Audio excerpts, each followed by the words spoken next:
¿Alguna vez te has puesto a pensar sobre el miedo?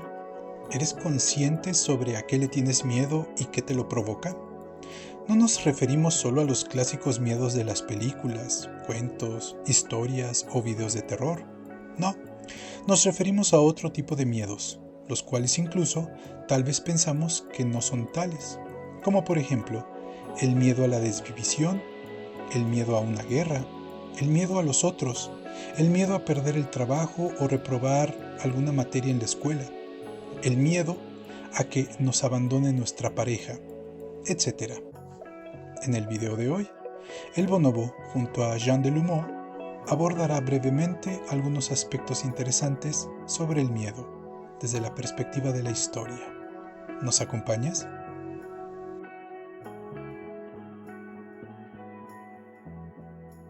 Si consultamos en el diccionario, el miedo se define como angustia por un riesgo o daño real o imaginario. En esta breve definición podemos encontrar ya dos vías para entender mejor al miedo, como una angustia originada por un daño real o como la angustia originada por un daño imaginado. En ese sentido, es interesante notar cómo, a diferencia de otras especies, el ser humano es capaz de tener miedo gracias a miedos imaginados, a miedos pensados. Menciona Delumeau que en Occidente existe un silencio histórico sobre el miedo. Los occidentales no tenemos una historia que hable sobre el miedo, y es común que se le confunda con la cobardía, el valor o la temeridad. El miedo genera desconfianza y sospecha. Es necesario hacer una historia sobre el miedo como producto social y cultural, regresarle al miedo el lugar en la historia concientizándonos sobre él.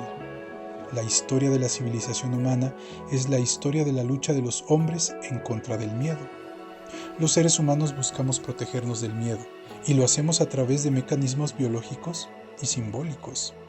La relación entre lo biológico y lo cultural simbólico encubre toda una relación natural que conlleva ser consciente del peligro detrás de toda actitud heroica o de algún ideal libertario caballeresco. De allí que Occidente haya elaborado a lo largo de su historia el arquetipo del caballero sin miedo y lo haya opuesto al arquetipo de la masa de cobardes. Para Occidente, como para muchas culturas en el mundo, tener miedo es propio de quienes han nacido en una baja cuna, en un estatus social y económico bajo. La cobardía es una actitud propia de los pobres.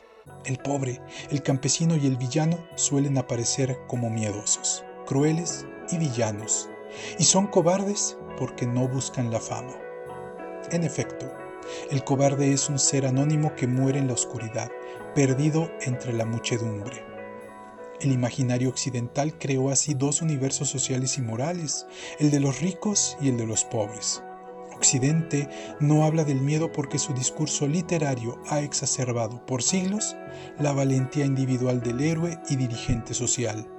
En la valentía se justifica el poder y el sometimiento de los villanos, pobres y cobardes. No fue sino hasta la Revolución Francesa que el discurso comenzó a cambiar, incluyendo a los pobres como valientes. El miedo al miedo termina por enaltecer la conducta heroica, haciendo imposible pensar que algún noble fuese deshonesto o cobarde. Occidente tiene miedo a la deshonra, a la villanía, a la cobardía, a la vileza y a la desvivisión.